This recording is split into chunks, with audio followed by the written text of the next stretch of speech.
Gwyn put his hands over his ears and stumbled backwards to the bed. He knows about the pipe, Gwyn thought. He's using it to fight me. But he won't get out. He won't. Arianwen and I are too strong for him.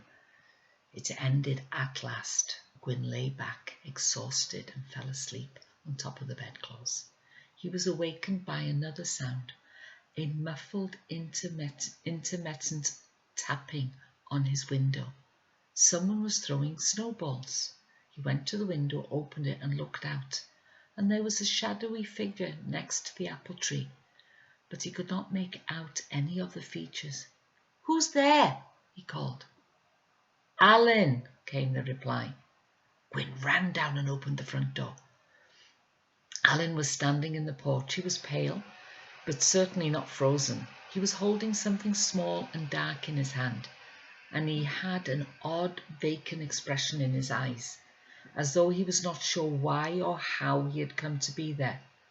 He stepped into the house, and when the door had been closed behind him, wordlessly followed Gwyn into the kitchen, where he laid the thing that he was holding on the kitchen table. It was a broken horse. Gwyn stared at it. "Where have you been?" he asked gently. "Out there." Alan jerked his head towards the window. "I know out there, but where?" Alan wiped his nose on the sleeve of his anorak. He did not seem inclined to answer any more questions.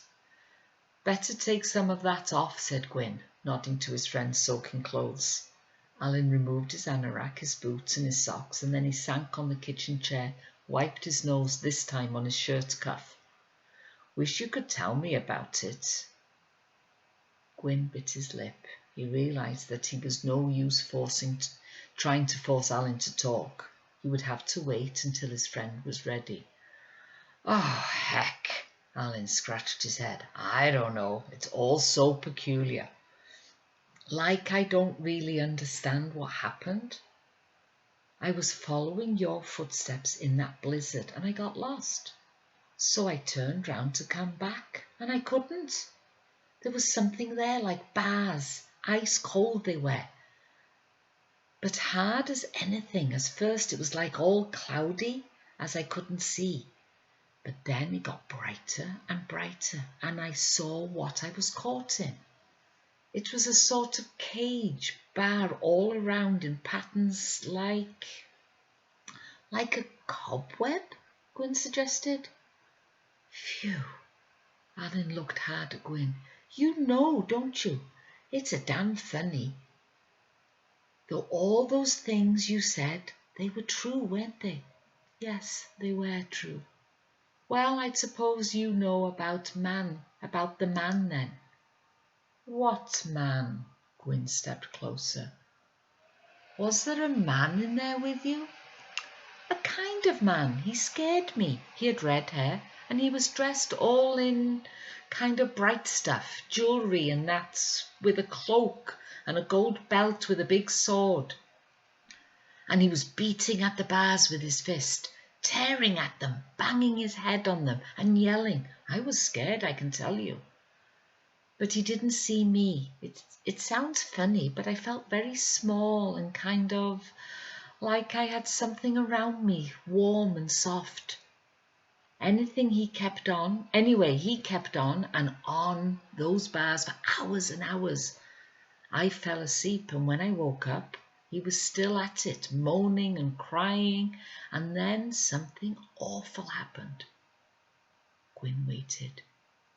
He could hardly bear the suspense, but he dared not ask a question.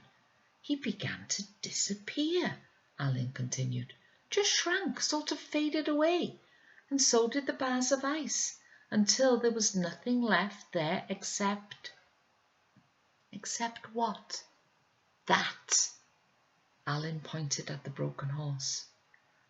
Gwyn looked at it lying on its side, black and disfigured. Poor thing, he thought. "You want so much to get out, but I can never let you." It was all over, and suddenly he felt very tired. There were sounds from above, and Gwyn said, "They've been looking for you, your dad and mine." "I bet," said Alan. "And Mr. Davis came, and Gary Pritchard's dad, and Mr. Ellis, Mr. Jones, to Gwyn, and people I can't remember. Even Mrs. Pritchard came, and she and my mam went out looking. And your mam was here and with Iolo. I don't know why she brought him. He was making such a racket." "He always does," Alan nodded sympathetically. Mrs. Griffiths came into the kitchen and gasped at the sight of Alan sitting there, so rosy and cheerful. But before she could utter a word, the doorbell rang. The Lloyds had returned to resume the search. Mrs. Griffith ran to open the door. "He's back," she cried. "He's safe, your Alan. Good as new and nothing wrong with him, as far as I can see." Where? Mrs. Lloyd tore into the kitchen and flung herself upon her son. "Come on, ma'am, I'm okay," Alan's muffled voice from behind his mother. "What happened? Where have you been?" "They went to search. We thought you'd freeze." "I stayed where I was, didn't I?" said Alan, wriggling. "Didn't want to get lost, did I?